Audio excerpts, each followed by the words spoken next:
Hey, how is it going again, Guardians? LVnative here with another Destiny video. Well, it is Tuesday, June 6th, time for another Destiny weekly reset. But before we get into that, let's go ahead and take a real quick look at the feature comment of the day.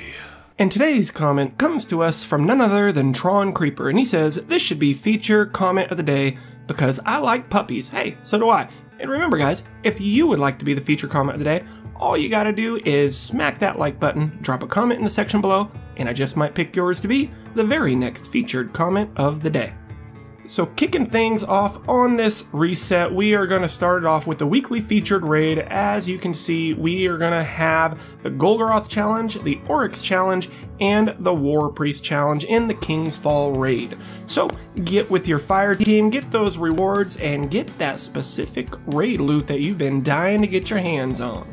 The Challenge of the Elders has modifiers of Airborne, Super Kill Bonus, and Trickle. Rewards get you a Legendary Engram and 10 Legendary Marks for 3 total times.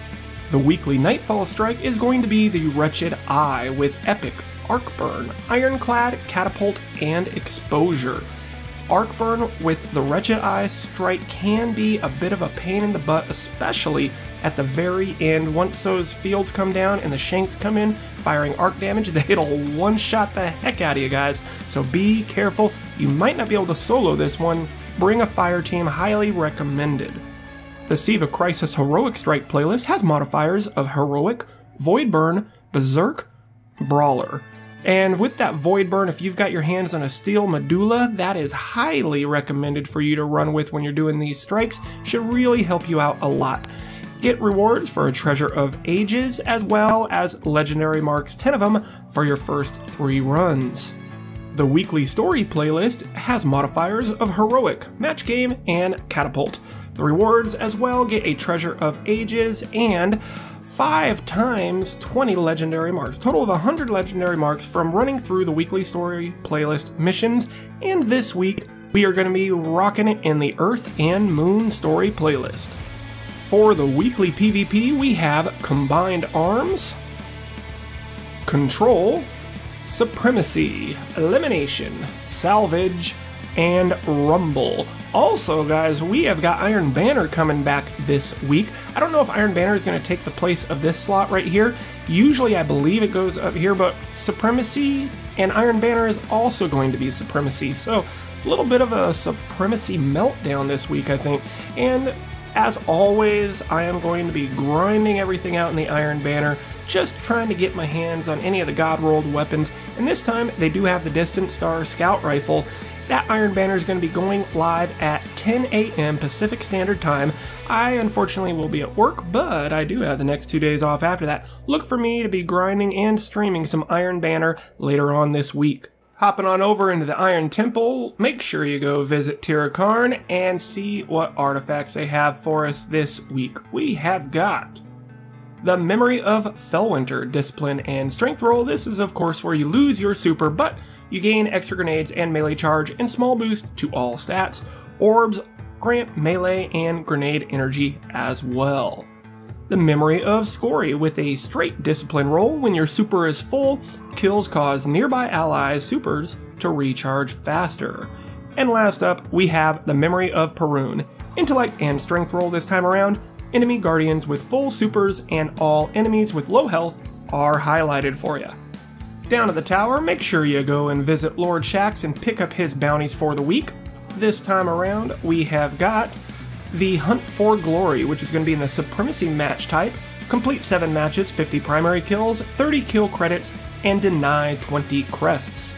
Also, we are going to have Taking Control. Exercise your skills in the Control match type. 7 matches of Control, 30 advantage kills, 15 captures, and get that beeline. Definitely guys, make sure if you do anything, at least pick up the Hunt for Glory. I mean, I'm going to pick them both up and knock them out on all characters, but if we're going to be doing Iron Banner, we might as well kill 2 birds with 1 stone with this. Of course, if you still need to get your hands on that Icebreaker, pop on over here and talk to Commander Savala and get his Sunrise bounty. All 3 of these bounties actually give you really good amounts of experience and Vanguard rep. Not to mention legendary items and weapons every time, but more importantly, the Sunrise bounty here with the Nightfall does have a chance to give you that icebreaker. So if you're still trying to get one, I know it's tough, I know it's a grind, but make sure you're doing this bounty each and every week with all of your characters. And last up, 4-hour bounties that you want to pick up in the tower. Make sure you go see the Crucible Quartermaster each and every week. Pick up all of these as you can get some fantastic weapons for them. And I'm talking old Iron Banner stuff, old Trials weapons. We do have the hand cannon one, so this doesn't pop up that often. You can get really god rolled hand cannons, and that's something that a lot of you are still, got an eyeball out for. So don't neglect to do these each week, guys. You're missing up on some really nice weapons. So as far as the weapon rolls this week, that's really nothing that great to scream about. I'm going to go through this very quickly because we're really only going to touch on just a few weapons. Crucible Quartermaster, 0-Day Dilemma, has a pretty interesting roll to it. We're looking with Counterbalance, Small Bore, or Appended Magazine, Spray and Play, Danger Close, Red Dot, Quick Draw, and OEG Rifle Scope. Not the best roll in the world, but Counterbalance with Small Bore is always a pretty nice increase to your overall stability, and with extra booster range, never hurts anybody on an auto rifle. And just because we always go ahead and check it out, we have got the Palindrome hand cannon as always. Let's see what type of god roll we got this week. So, True Sight, Sure Shot, always the way to go. Outlaw or Icarus, looking good. Ooh, Reinforced Barrel or Casket Mag. If the Reinforced Barrel was Rifle Barrel instead, we would be talking a really tempting roll to grab here. And Reactive Reload. So the Reactive Reload with the Outlaw right here is a pretty nice combination. So I don't know anyone out there that doesn't have a decent roll Palindrome, especially after last week's offering, but if you're looking for a little one that's, a little bit different, still has that good in-air accuracy with the Icarus, or you just want to abuse that Reactive Reload and Outlaw perk, hey, have at it. For the Vanguard Quartermaster, we have got a pretty interesting roll on the Continental right here. Let's go ahead and show it to you.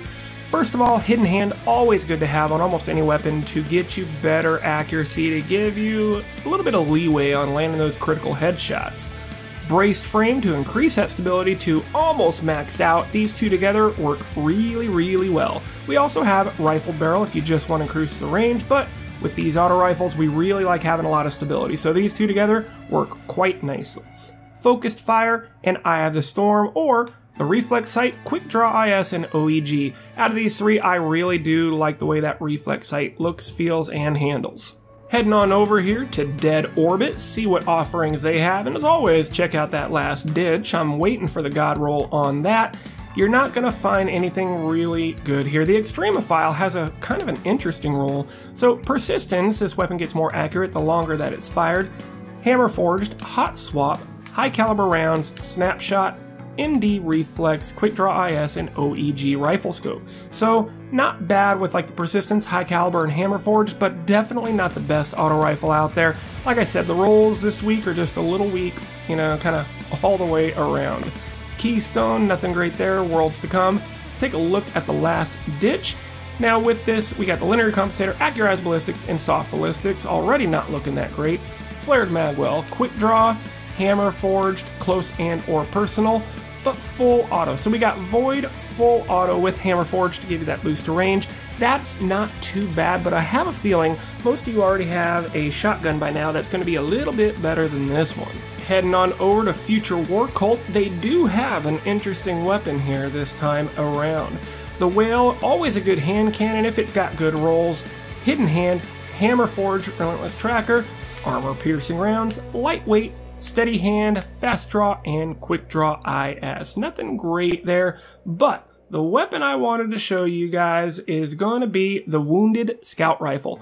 Now, if you are looking for a poor man's long-range version of a Fatebringer, this is pretty close to getting everything you're looking for. So we got Red Dot ORA, Ranged Lin, RLS3, and the OEG Scope. We have got High Caliber Rounds, Quick Draw, Small Bore, Outlaw, and Firefly. So of course I'm referring to having Firefly and Outlaw, always a fan favorite of perks to have. You do miss out on a little range and stability, but I think it's worth it to have the Outlaw perk. Also with High Caliber Rounds. So We got a kind of a long-range destroying machine with the Firefly Outlaw. Go with the high caliber to increase that stagger, make it harder for people to fire back onto you, whether that's in PvE or PvP. This all-around pretty damn decent weapon if you ask me. And last up, New Monarchy over here, usually disappointed, and we're going to be disappointed again this week. Just take a quick overview of the perks. Assembly 2, nothing good on this, although persistence is never bad. Hammer Forge for a little extra range, but we really need an increase to stability for this rifle to be viable. After that, it doesn't really matter what the other perks are. Just all in all, not a good one this week. The Impeacher 5 Sidearm, Bad Counsel Shotgun, the Disposition 7. I do kind of like this sniper rifle when it has a really good roll. So let's start off and take a look. We have got the Sightsys SLS-20, the Short Gaze, and the Eagle Eye. So Short Gaze, always good to have on a sniper rifle. We also have Armor Piercing Rounds or Snapshot. I would probably take Snapshot out of those two. Perfect Balance or Mulligan, go with that Perfect Balance for a little more stability, and Firefly to make those heads explode. All in all, a pretty decent sniper rifle with Short Gaze that is able to res snipe. Not a bad one to have in your arsenal at all. Alright guys, so that's going to wrap it up for this video. I hope you enjoyed it and found it useful. If you did, make sure you smack that like button, and in the comments section below this time, I want to know, what do you guys plan on grinding out this week? Are you going to be in the banner? Are you going to be doing stripes? Are you just trying to get through as many raids as possible to get all those rewards? I'm curious, I want to hear about it, let me know in the comments. And if this is your first time here, first of all, welcome. Second of all, make sure on the way out you smack that subscribe button and turn those notifications on so you can be notified anytime I go live with the streaming or put out another great video like this one. But as always, Guardians, this is LVnative. You guys are awesome, and I will see you in the next one.